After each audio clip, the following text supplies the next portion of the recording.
esta charla sobre comprensión auditiva a través de los cuentos. Vamos a ver cómo los cuentos son una herramienta súper poderosa para trabajar la comprensión auditiva en los niños y también estimular más adelante lo que va a ser el relato de los cuentos. Así que esperamos un minutito más y vamos a comenzar.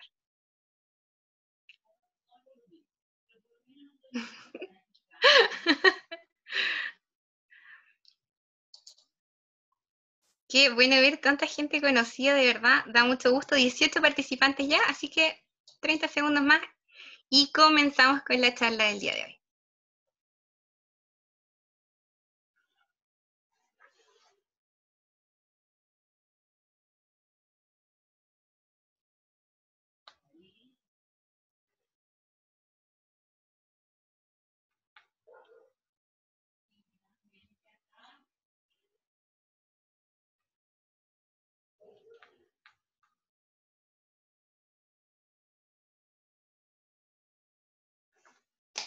Ya.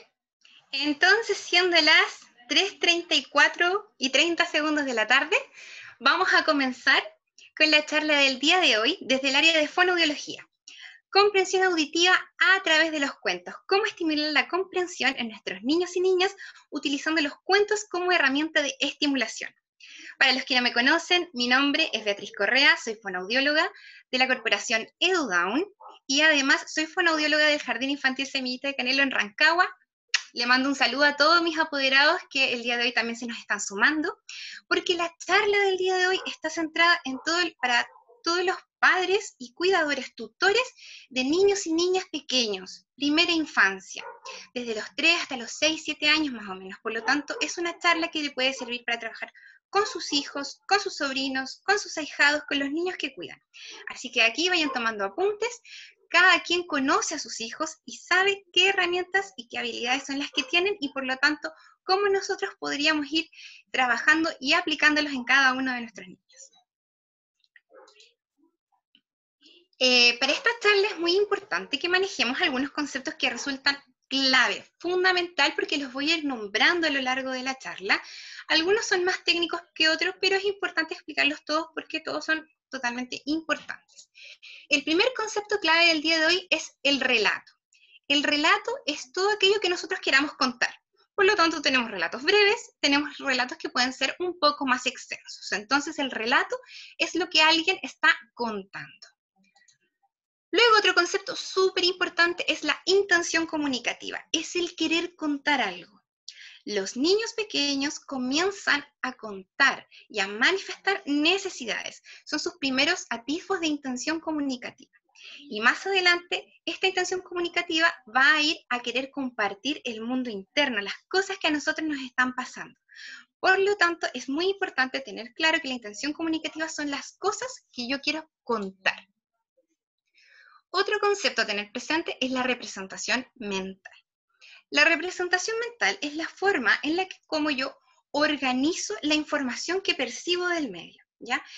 Es como yo comprendo lo que está pasando y luego como eso yo lo almaceno mentalmente. Por lo tanto, puedo tener representaciones mentales de conceptos solamente, como de elementos, o también puedo tener representaciones mentales de situaciones. ¿Ya? Por lo tanto, estas representaciones pueden ir aumentando en complejidad. Otro concepto clave que ya vamos a desglosarlo más adelante es el cuento. El cuento es un tipo de relato que se caracteriza por ser ficticio y que por lo tanto me permite trabajar también la imaginación. Luego tenemos el concepto de discurso narrativo. Ya aquí el nivel de complejidad es un poco mayor, porque al hablar de discurso estoy hablando de un tipo de relato que sigue cierta estructura. Y esta estructura se caracteriza por, además, estar hilado de cierta forma y llevar ciertos conectores y llevar ciertos componentes que lo hacen más complejo y que va en ascenso. ¿Ya? Yo el discurso narrativo lo obtengo cuando he alcanzado ciertos niveles de desarrollo del discurso. Y por último tenemos el concepto de conectores, que en el fondo son las palabras que a mí me permiten ir hilando este discurso, ir hilando este relato. En un comienzo, los primeros conectores que presentan los niños para ir contando una historia es el y. Yo estaba comiendo y me caí y entonces llegó alguien y pasó eso después. Pero luego estos conectores se irán organizando mentalmente en nuestro niño a través de conectores que pueden ser de secuencialidad para contar una historia, conectores de finalidad, en fin, dependiendo del tipo de discurso que yo voy a narrar, el tipo de conectores que voy a utilizar. Entonces, ¿por qué es importante relatar? ¿Por qué decimos que el relato es una herramienta que a mí me permite ir trabajando distintos procesos cognitivos en los niños? Porque al relatar se manifiestan las habilidades de comprensión que tienen los niños y la organización de las representaciones mentales que han formado sobre los eventos en los que están participando. Por lo tanto, yo puedo comprender lo que está pasando en base al relato que yo hago y cómo yo lo organizo. Es decir, se genera una conexión muy importante porque el cómo yo lo comprendo es el cómo yo lo voy a organizar y según yo cómo lo organice, lo puedo relatar. Cuando los relatos son desorganizados en nuestros niños, me puede indicar que la organización mental de la información probablemente también esté desorganizado. ¿Y eso por qué puede ser? Puede ser porque al momento de comprenderlo hubo una comprensión que estuvo deficiente en alguna de sus aristas, lo que generó que la organización fuera desorganizada. Por lo tanto, el relato, nuevamente, es una herramienta que me permite trabajar tanto la comprensión como la organización. ¿Qué tipos de relatos hay? Esto también es súper importante porque estos tipos de relatos van en ascenso. O sea, hay algunos tipos de relatos que son más fáciles que otros y que por lo tanto también son prerequisitos para ir avanzando en la complejidad de mi relato. En primer lugar tenemos el relato de guiones. ¿Qué son los guiones? Los guiones son historias muy breves que se caracterizan por ser rutinarias. Son escenas o secuencias temporales muy simples que los niños por lo general ya han vivenciado. Por ejemplo, el cepillado de dientes. Es una actividad rutinaria. Los niños ocupan su cuerpo para llevar a cabo, por lo tanto tengo otra vía de almacenamiento de la información y como lo hago todos los días se va almacenando con mayor facilidad y con mayor detalle cada uno de los procesos. Los guiones yo lo organizo en escenas que son muy simples, un personaje y una acción por cada una de las escenas, pero que además tienen una secuencia temporal. Entonces, primero le echo pasta al cepillo de dientes. Después me cepillo los dientes y al final me enjuago la boca. Entonces, el relato es el relato de guiones, perdón, es el tipo de relato más básico que podemos intentar desarrollar en los niños. Y si se fijan aquí ya podemos comenzar a ocupar los conectores de secuencialidad que son primero, después y al final. Luego viene el relato de experiencias personales. ¿Cuál es la diferencia de las experiencias personales con el relato de los guiones? Es que las experiencias personales también van a ser un tipo de relato de secuencias temporales. Voy a contar algo que me pasó, pero que no es algo que me pasa todos los días. Por ejemplo, mamá, hoy día salí al jardín y en el pasto había un gusano y el gusano se metió en la tierra. Entonces yo estoy contando una historia, algo que me pasó, pero algo que no me pasa todos los días. Por lo tanto, tuve que estar muy atento, vivenciar aquel suceso, organizarlo y luego contarlo. Y una vez que el niño ya es capaz de organizar el relato de sus experiencias personales, como por ejemplo contar lo que le pasó en el jardín, viene el relato de historias, porque las historias se caracterizan por ser más complejas. Tanto en el guión como en la experiencia personal, existe un personaje y una acción asociada a cada escena. En cambio, en el relato de las historias suele haber más de un personaje al que le pasan muchas cosas y que termina con un desenlace que resuelve el problema inicial de la historia. Ya acá es súper importante entender que el relato entonces aumenta en complejidad no solo porque la historia sea más larga, es más larga porque tiene más personajes, hay más episodios y hay más problemas que ir resolviendo. Los episodios, para aquel que no conozca este concepto, son los nudos, son escenas fundamentales de la historia que tienen que ocurrir para que la historia se desencadene. Por ejemplo, en el cuento de la Caperucita Roja, es un episodio y es sumamente importante que la Caperucita se encuentre con el lobo en el bosque. Si ellos no se encontraran, Bueno, cada uno por su lado, la Caperucita llega, toma once con la abuela y el problema está resuelto. O sea, el problema nunca existió, en verdad. En cambio, yo sé que si yo voy a contar la historia de la Caperucita Roja, en algún momento tengo que contar ese episodio, porque ese episodio me permite desencadenar todas las escenas y acciones que vengan a continuación. Espero que vayamos bien. Recapitulando, en el fondo tenemos tres tipos de relato: el de guiones, el de experiencia personal y el de cuentos o historias, y la característica es que cada uno va aumentando en complejidad. Ahora, ¿qué es un cuento? Un cuento se define como un relato breve, es corto, ¿ya? Pero que no es real, por lo tanto es ficticio. Y es sumamente importante caer en esto porque para nosotros adultos sabemos que un cuento no es real. Sabemos que hay cuentos que van a ser mucho más creíbles que otros. Por ejemplo, Pedrito y el Lobo es un cuento que puede ser mucho más creíble que el de la Cenicienta, por ejemplo. Sin embargo, los niños no tienen este concepto de realidad y fantasía. Y para ellos todo lo que yo les cuente, porque nosotros somos una figura muy confiable, es real, es una verdad absoluta. Y esto es muy importante seguir estimulándolo. ¿Por qué? Porque el relato de cuentos me permite desarrollar la imaginación. O sea, tenemos que a través del cuento puedo trabajar la comprensión, puedo trabajar el discurso y puedo trabajar también la imaginación. Otra cosa sumamente importante es entender que el cuento, más adelante lo vamos a ver, es una instancia socializadora. ¿Cómo vamos a elegir un cuento para contarle a nuestros niños? Yo me imagino que uno ya dice, sí, no, bueno, algo que le guste al niño, algo que sea acorde a su edad, algo que a lo mejor sea novedoso. Ya hay muchos factores que tomar en cuenta al momento de elegir un cuento. Pero hay un factor sumamente importante y desde acá le mando un saludo al fonoaudiólogo Rodrigo Pérez, que con él he estado aprendiendo varias cosas sumamente importantes en relación a la lectura de cuentos.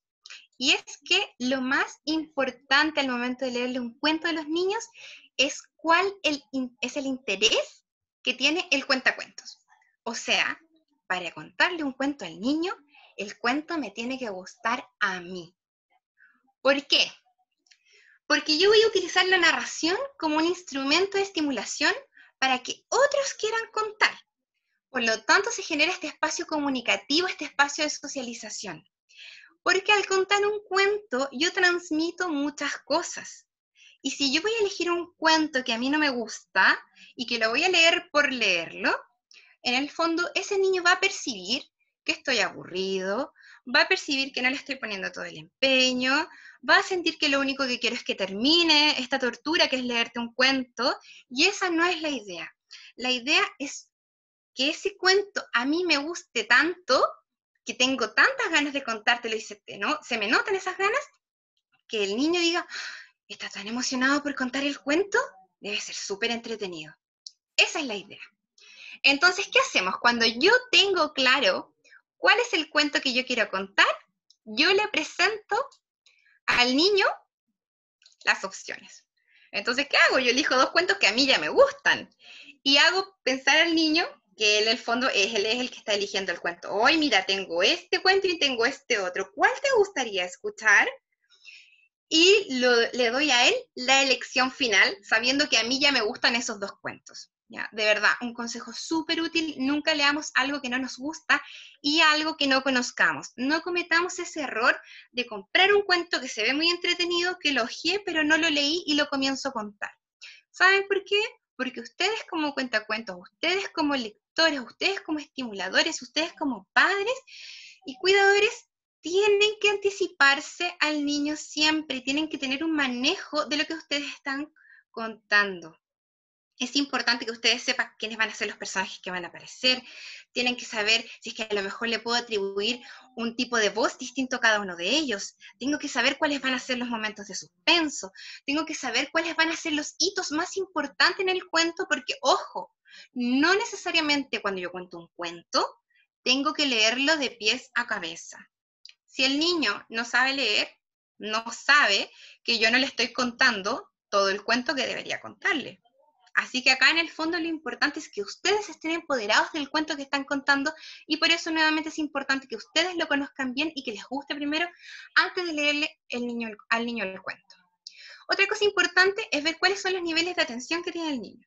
Por lo tanto, yo no le puedo contar a un niño de 3 años la trilogía del Señor de los Anillos porque no va a tener la atención suficiente como para prestarle al libro desde el inicio hasta el final. ¿Ya? Tenemos que pensar que un niño de 3 años tiene una atención que no va más allá de los 5 a 7 minutos. Por lo tanto, mi cuento tiene que estar pensado en las necesidades y habilidades de cada niño y de cada niña. Por lo tanto, nuevamente, ¿qué es importante? Conocer las habilidades de mi hijo, de mi hija, y conocer y empoderarme del cuento que yo estoy contando.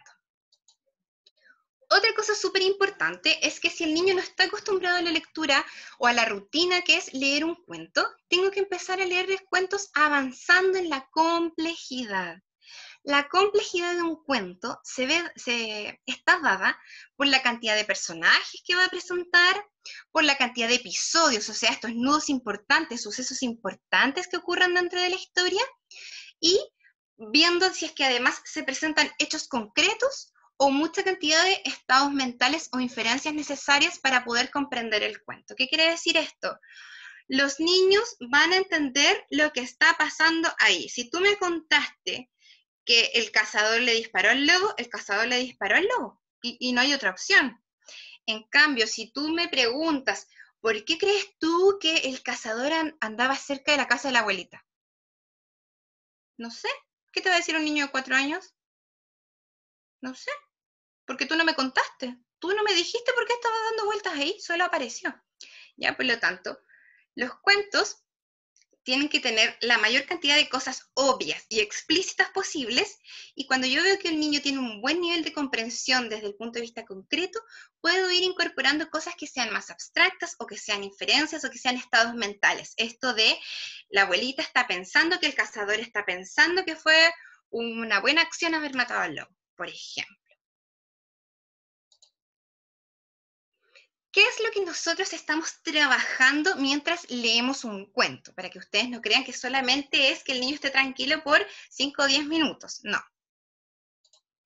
Estamos trabajando en la atención y la motivación. Esto es un ciclo. El niño va a partir atento porque yo voy a generar un espacio a través de una adivinanza, a través de un matutín de entrada, a través de una rima en la que voy a decirle, atención, atención, ¿qué cuento leeremos hoy? Y de forma inmediata, activo al niño, lo mantengo atento y predispuesto para escuchar el cuento. ¿Qué sería muy distinto que yo llegara y le dijera, ya ven, vamos a leer? Y empezamos a leer, ¿ya? Recuerden, mi motivación se la traspaso al niño y esa motivación es la que lo mantiene atento. Y si está atento va a estar motivado y así un bucle infinito. Trabajamos también los precursores de la lectura. Ojo acá, yo les dije que no era necesario ir leyendo el cuento, pero si lo voy a hacer, si voy a ir leyendo el cuento, yo lo que puedo hacer es guiar al niño en cómo se lee un cuento. Entonces tengo el cuento y voy con mi dedo. Había una vez en el bosque una familia de 3 cerditos y voy guiando el movimiento de izquierda a derecha y además el movimiento de lectura que es de arriba hacia abajo. Esos son predictores de la lectura y es súper importante. Si yo le paso el libro al niño, asegurarme que el niño aprenda a tomar el libro correctamente, que no lo tome al revés, decirle que él sea el que vaya indicando las letras, da lo mismo, porque ustedes van a ir contando el cuento como ustedes quieran. Pero sí empezar a enseñarle, por ejemplo, ese seguimiento visual. ¿Qué más podemos trabajar? Trabajar las variaciones prosódicas. Esto es sumamente importante. ¿Y qué es una variación prosódica? Me podría preguntar alguien. Es todo aquello que acompaña el lenguaje verbal. El aumento, las variaciones en el tono de voz, por ejemplo, estar hablando así un poco más grave y de pronto, y cambiar mi voz. O hacer variaciones en el volumen de la voz. Entonces está pasando algo muy entretenido, pero de pronto nos quedamos callados porque es un secreto. Y todo ese tipo de variaciones a los niños les resultan sumamente entretenidas y nuevamente, si me estoy quedando aburrido, la variación me despierta y me mantiene más motivado. El manejo de las pausas también es súper importante. Yo entrego una idea ya sea que la esté leyendo, ya sea que la esté narrando, y hago una pausa, porque las pausas me permiten procesar lo que acabo de escuchar. Si yo no hago una pausa, en el fondo estoy teniendo un fluir de la conciencia y el niño así como que va agarrando, de pronto escucha un pato, de pronto escucha una laguna y de pronto estaba triste y le va quedando muy poco. Pero las pausas a mí me permiten ir teniendo un mejor manejo de la comprensión, me permiten ir generando suspensos y también me permiten ir trabajando en la toma de turnos, porque entre medio vamos a ver más adelante que podemos ir generando preguntas en medio del relato. ¿Qué más puedo ir haciendo? Puedo ir haciendo una correlación audiovisual. ¿Qué quiere decir esto? Que cuando yo le voy contando al niño, por ejemplo, el cuento del zorro, y el niño jamás ha visto un zorro, no tiene idea de lo que es un zorro, pero en el cuento está dibujado un zorro, yo le puedo decir, había una vez un pequeño zorro, y le muestro el zorro. Entonces el niño inmediatamente esta nueva palabra la asocia con un referente visual y la incorpora como una nueva palabra a su léxico. O sea, además, a través de la lectura de cuentos, nosotros podemos ir incrementando el léxico pasivo que tienen los niños, ¿ya? Por eso también a los adultos se les recomienda que lean libros porque eso aumenta el vocabulario. O sea, imagínense a los niños. Por último, tenemos que la lectura de cuentos nos permite establecer rutinas. Hay papás que tienen el tiempo y la paciencia también, ¿por qué no decirlo?, de leerles cuentos a los niños todas las noches. Y los niños antes de dormir leen y escuchan cuentos con sus padres. Hay niños que a lo mejor escuchan solamente una vez a la semana, otros quizás solamente lo escuchan en los fines de semana, en fin. Pero yo cuando establezco esta rutina, que sea una vez a la semana, 7 veces a la semana, el niño sabe que viene ese momento y se anticipa porque lo ha pasado bien. Es como, ah, qué rico, vamos a leer un cuento, quizás cuál vamos a ver ahora, o quizás incluso diga, ¿puedes volver a leerme este también? A los niños les encanta volver a escuchar cuentos que ya han oído, porque como ellos saben lo que va a pasar, eso los hace sentir un poquito más empoderados del cuento, ¿ya? Y eso va a generar que ellos te quieran contar. Y eso es algo sumamente importante también. Nunca forzar la narración, ¿ya? Uno la puede estimular, la puede propiciar, pero no obligar a un niño a contar un cuento. Entonces estas rutinas le permiten al niño establecer cierto patrón, establecer cierta organización que me haga pensar, ok, estoy empoderada, estoy atento a lo que va a pasar, sé lo que va a pasar, ¿de acuerdo? Y eso lo motiva también. Entonces, ¿cómo tenemos que leer un cuento? Porque hasta el momento les he hablado un montón, les he ocupado tecnicismos, he dado ejemplos, pero no he sido concreta en el cómo leer un cuento, ¿ya? El día de hoy les voy a contar solo el inicio, porque si no estaríamos toda la tarde, de un cuento que a mí me gusta mucho. Este es el cuento del patito feo. Elijo este cuento porque a mí me motiva, porque para mí el cuento del patito feo significa algo muy importante y por eso se los quiero contar a ustedes. No les elegiría nunca un cuento que a mí no me gusta. Regla número 1 de cómo elegir un cuento. Hay dos formas de contar un cuento.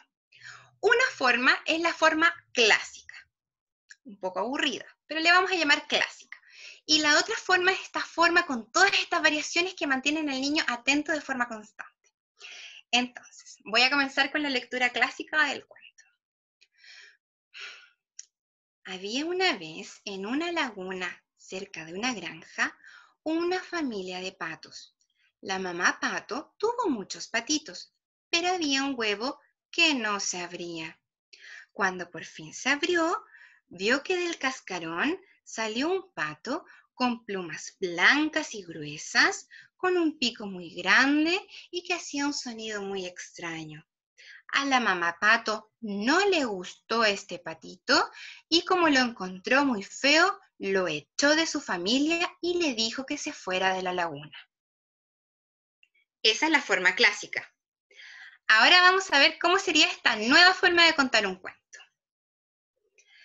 Había una vez, en una laguna cerca de una granja, una familia de patos que tenía muchos huevitos empollando. Uno a uno comenzaron a abrirse los huevitos y a nacer cada uno de los patitos. ¡Cuac, cuac, cuac, cuac, cuac! La mamá pato estaba muy contenta, pero había un huevo que no se abría. La mamá pato estaba preocupada. Este huevo era medio grande y extraño hasta que de pronto se empezó a abrir el cascarón y salió un pato con unas plumas blancas, no eran amarillas, y un pico que era enorme y hacía un sonido tan extraño, ese patito hacía como ¡cuac! A la mamá pato no le gustó este patito, lo miró feo y le dijo, no, tú te vas a ir, yo me quedo con mis patitos amarillos. Y el patito feo se sintió tan triste y se fue. Entonces, si se dan cuenta, conté el mismo contenido. En la narración clásica, sí también existían unas variaciones prosódicas, como si yo le estuviera contando a un niño en lugar de un adulto, pero en la narración clásica yo genero pausas, genero cambios en mi voz, genero cambios en el volumen e intensidad de mi voz, y todas esas cosas, estos efectos especiales de onomatopeya, en el fondo también mantienen alerta al niño, porque no saben qué es lo que le voy a contar en ningún momento. No es necesario leer de forma textual lo que dice el texto. Si yo ya tengo la idea, le puedo añadir de mi cosecha y hacerlo lo más entretenido que sea posible. Ahora, ¿cómo se trabaja la comprensión auditiva? Que en el fondo es lo que nos trae acá. ¿Cómo mejorar la comprensión de este cuento? Porque yo le puedo contar el cuento de la forma más entretenida y yo después le pregunto al niño de qué se trataba el cuento y me dijo de un patito feo y no me contó nada más.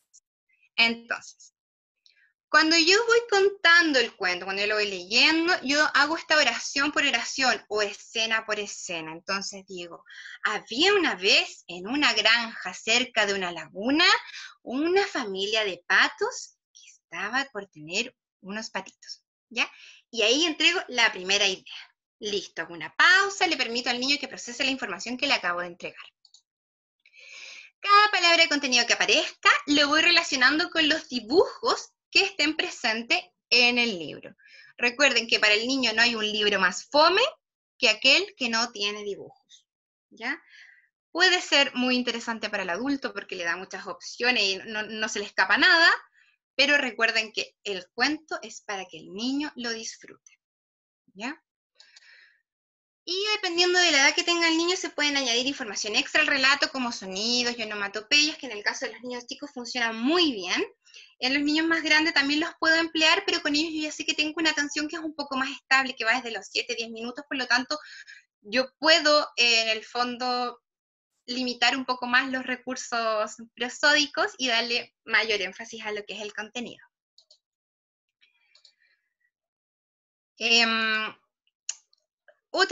Otro tip súper importante es que al finalizar, no necesariamente cada oración, pero sí cada idea, yo realizo una pregunta de comprensión que sea directa.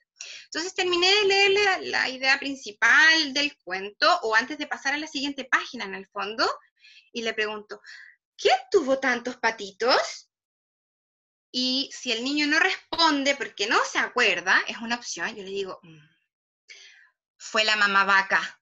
No, no fue la mamá vaca. Fue la mamá perro. No, esa tampoco fue.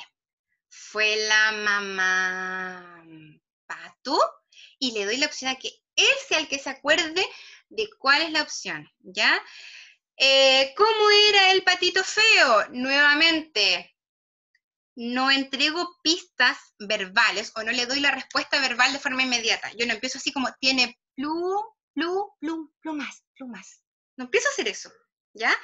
Sino que le cuento así como, uy, ¿cómo era su piel? ¿Qué tenía? ¿De qué color eran? Le empiezo a dar esas pistas para que él llegue a esa información que ya escuchó, pero que al hacer este trabajo de acceso a la información, me permite además generar una ruta que diga así como, oh ya, yo ya tuve que ocupar un recurso para acordarme y por lo tanto, cuando lo quiera recordar más adelante, va a ser más fácil acceder a él.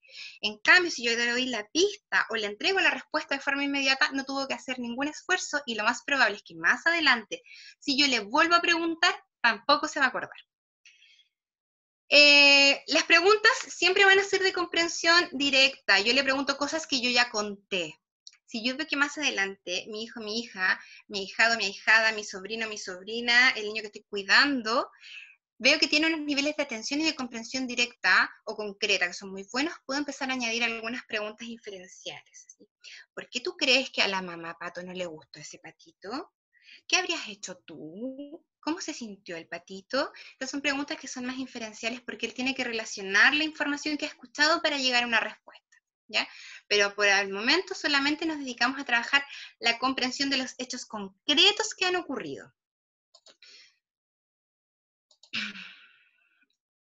Si yo veo, y ojo acá, que el niño tiene un buen nivel de discurso, es un niño que elabora oraciones, que es capaz de organizar las oraciones y que está en un nivel de relato que ya al menos yo sé que me puede relatar guiones, le puedo pedir que me cuente qué es lo que yo le he relatado o le puedo realizar un resumen. Entonces yo hice toda esta parafernalia para contar, le hice preguntas y antes de pasar a la siguiente página, yo le digo, ya, entonces tenemos esta mamá pato que tuvo patitos, pero había uno que no le gustaba, ¿cierto?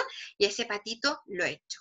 Listo. Hice el resumen y puedo pasar a la siguiente página con la información que el niño ya maneja de forma fresca.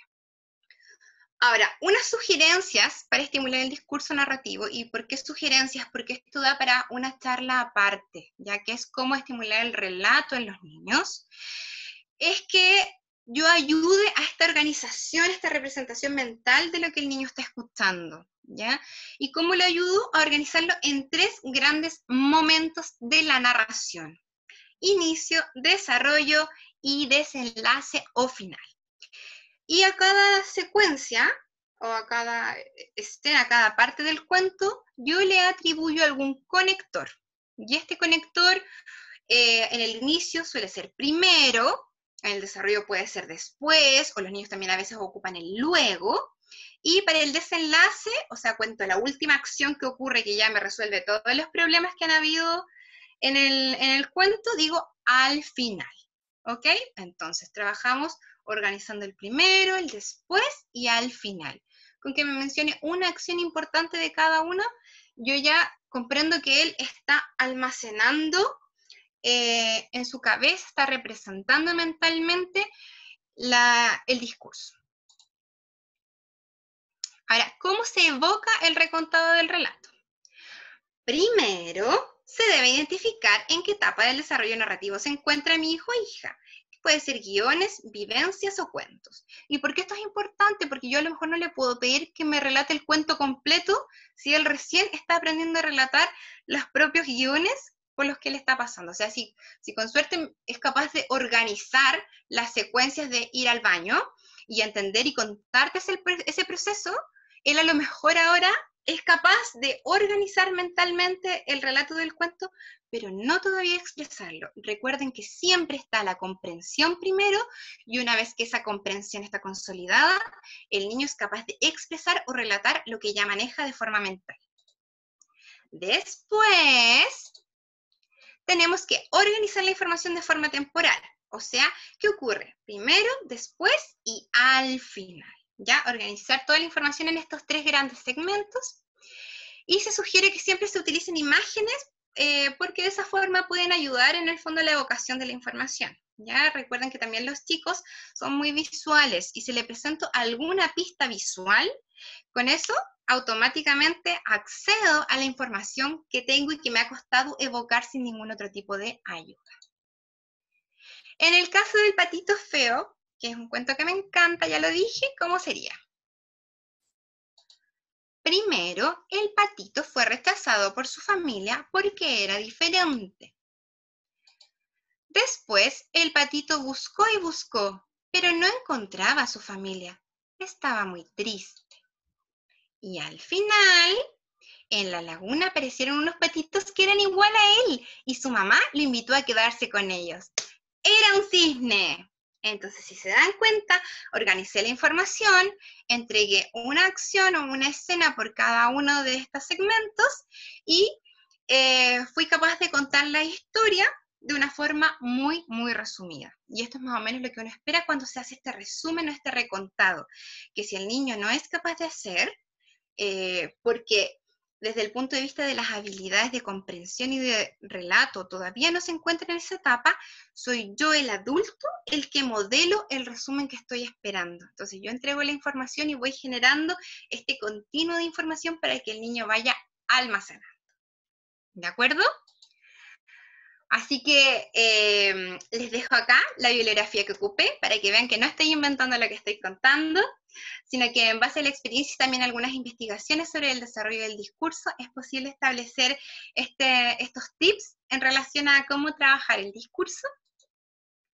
Y queda abierto a si es que alguien tiene alguna duda o consulta que podamos resolver, porque todavía tenemos unos 5 minutos para resolver alguna duda o consulta que pueda surgir. Acá Paula me ayuda a ver si es que existe algún tipo de duda o consulta. Si es que alguien quiere abrir su micrófono y preguntar. Somos muchos, somos 25, así que estoy muy contenta por la asistencia. De verdad espero que haya podido ser de gran ayuda. Hay cosas que uno da por hecho.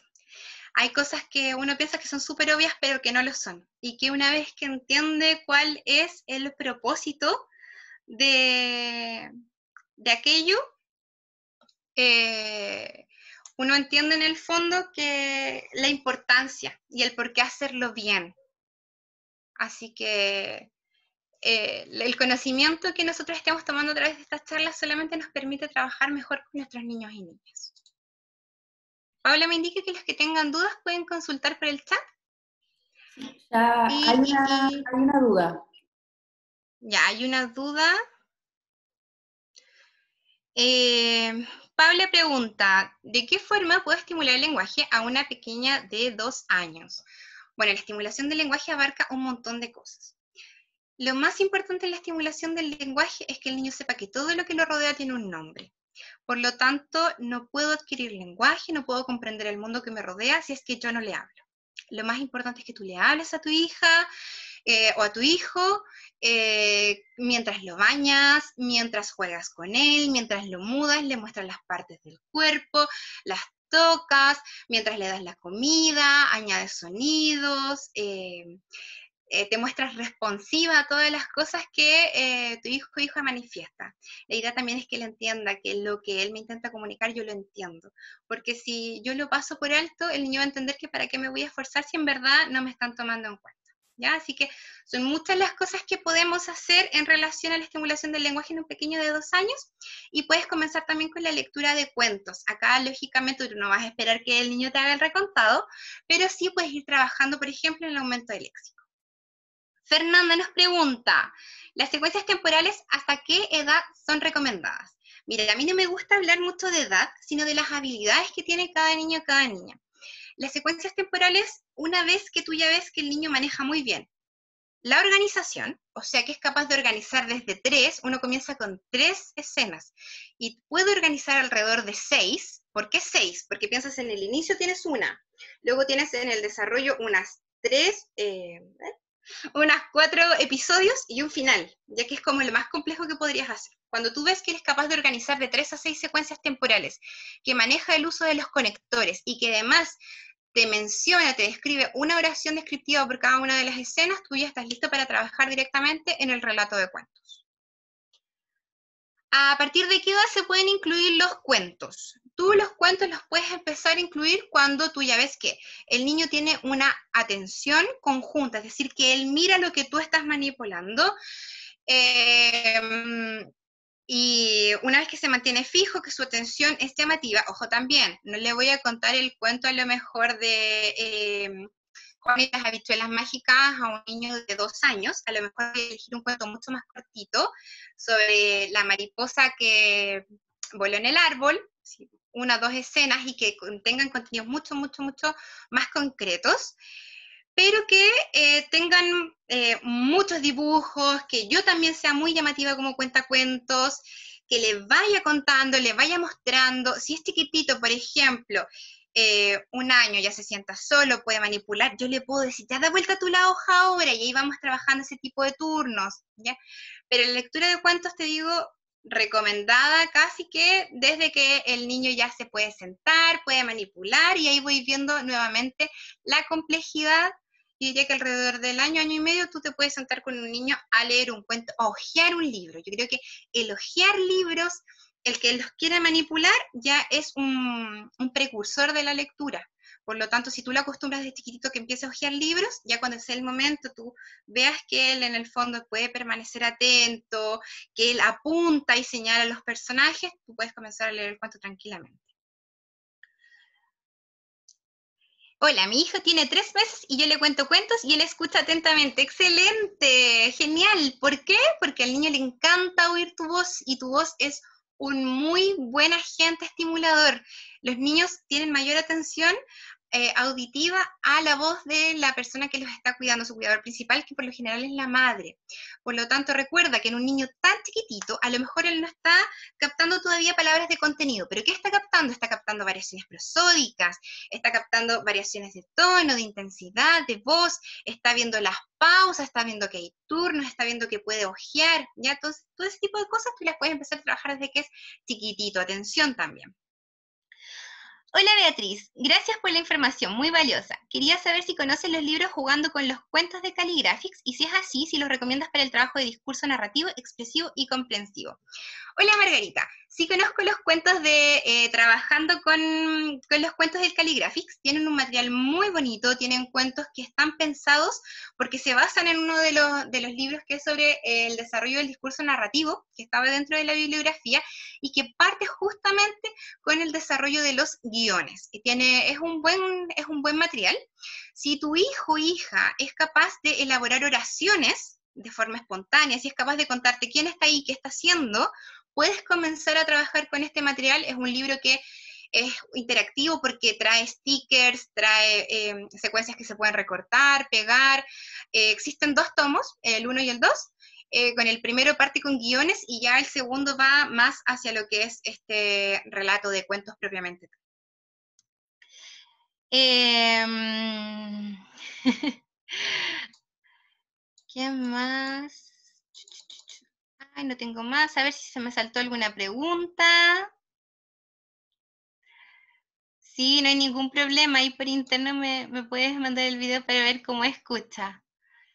A ver. ¿Alguien más quiere hacer alguna pregunta? Por el momento creo que he respondido todas las preguntas que han estado en el chat. Así que si nadie más tiene ninguna pregunta, ha sido un placer compartir con ustedes hoy día sobre la lectura de cuentos y cómo trabajar la comprensión auditiva y algunos esbozos ahí de cómo potenciar lo discursivo. Así que de verdad, muchas gracias a todos los presentes por haberse tomado este tiempo de poder asistir a la charla. Muchas gracias a todos los que están escribiendo en el chat. Les mando un cariño a todos y cada uno de ustedes. Cuídense mucho, descansen dentro de lo posible, disfruten mucho a sus hijos y ahí más adelante me cuentan. Esta charla va a quedar grabada en YouTube. Si quieren ahí me pueden escribir y me cuentan cómo les va con la lectura de cuentos y si ven o no alguna variación agregando estos tips que han sido mencionados. Así que muchas gracias.